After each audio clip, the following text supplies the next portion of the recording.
Hi అండి, అందరూ ఎలా ఉన్నారు? నేనైతే ఈ యూట్యూబ్ ఛానల్ స్టార్ట్ చేయాలని ఎన్నో రోజులుగా అనుకుంటానండి. ఫైనల్‌గా ఇవాళైతే స్టార్ట్ చేశాను. ఫస్ట్ అయితే టమాటా చట్నీ చేద్దాం అని, మనకి అందరికి ఇష్టమైంది టమాటా చట్నీ కదండీ! సో, దాంతో స్టార్ట్ చేద్దామని మొదలుపెట్టానండి. నేను ఇది కొత్తగా యూట్యూబ్ నేర్చుకుంటున్నానండి. ఏవైనా తప్పులు గనక వీడియో ఎడిటింగ్ గనక మంచిగా లేకపోతే నాకు కొంచెం సజెషన్స్ ఇవ్వండండి. అందరిని చూసి చాలామంది గొప్ప గొప్ప వాళ్ళు మంచి క్రియేటర్స్ అయ్యారు. వాళ్ళని చూసి నేను ఇన్స్పైర్ అయ్యి ఇది చేస్తున్నాను. సరే ఇప్పుడు కాకపోయినా ఏదో ఒక రోజు కూడా సక్సెస్ అవుతానే అనే ఒక పాజిటివ్ దాన్ని నమ్ముకొని నేను చేస్తున్నాను. ఫస్ట్ అయితే టమాటా చట్నీకి టమాటాను శుభ్రంగా కడుక్కొని కట్ చేసుకొని పక్కన పెట్టుకోవాలి. అలాగే పచ్చిమిర్చిని పక్కన పెట్టుకోవాలి. తర్వాత ఒక కళాయి తీసుకొని పొయ్యి మీద పెట్టుకొని దాంట్లో కొంచెం ఆయిల్ వేసుకోవాలండి. ఫస్ట్ పచ్చిమిర్చిని ఆయిల్లో వేసి తర్వాత జీలకర్ర వేసి కాసేపు మగ్గనివ్వాలండి. పచ్చిమిర్చిని ఎక్కువసేపు మగ్గేలాగా చూసుకోవాలండి. అప్పుడు ఎక్కువ టేస్టీగా ఉంటుంది. ఏ కూర అయినా బాగుండాలంటే దాన్ని ఎక్కువసేపు పొయ్యి మీద ఉంచడానికి ట్రై చేయండి. అంటే మంచిగా దగ్గరికి బాగా ఉడికితే చాలా బాగుంటుందండి కర్రీస్ ఏ అయినా కూడా. సో, నేను కూడా ఇలా పచ్చిమిర్చిని బాగా వేగేలాగా చూసుకున్నానండి. నెక్స్ట్ వచ్చేసి అవి పేలుతున్నాయండి. అలా పేలకుండా మీరు జాగ్రత్తగా పైన మూత పెట్టేసుకొని అప్పుడప్పుడు తీస్తూ చూడాలండి.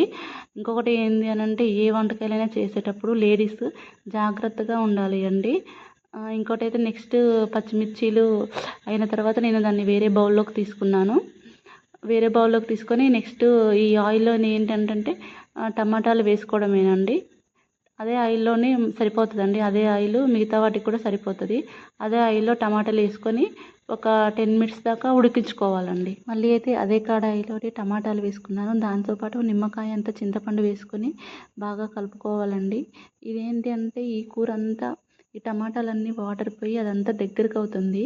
బాగా దగ్గరికి అయినప్పుడు మనకు అర్థమవుతుందండి. అప్పుడు చూసుకొని కాసేపు మూత పెట్టుకొని చూసుకొని దించేసుకోవాలండి. దించేసిన తర్వాత దీన్ని కాసేపు ఫస్ట్ చల్లారనివ్వాలండి. వేడివేడిగా మిక్సీ పట్టకూడదు. మిక్సీ కానీ రోటి పచ్చడి కానీ చేయకూడదు.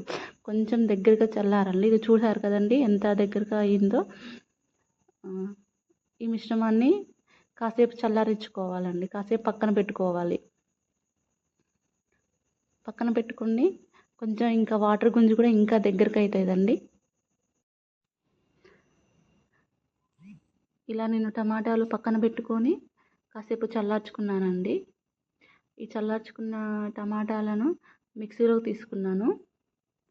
టమాటాలు ప్లస్ పచ్చిమిర్చి, దానికి తగినంత సాల్టు ప్లస్ వెల్లుల్లి వేసుకున్నానండి. ఈ టమాటాలని కచ్చా పచ్చిగానే పట్టుకోవాలండి. ఎక్కువ పట్టుకున్నా కూడా అవి మెత్తగా అయ్యి అంతగా బాగోవు. సో, కచ్చా పచ్చిగా ఉండేలాగా చూసుకోవాలి చట్నీ. మెయిన్ ఇంగ్రీడియంట్ ఏంటంటే ఎక్కువసేపు పచ్చిమిరపకాయలని మగ్గనివ్వాలి ఆయిల్లో. అప్పుడు బాగుంటుందండి. నెక్స్ట్ వచ్చేసి చట్నీ ఫైనల్గా అయితే రెడీ అయింది.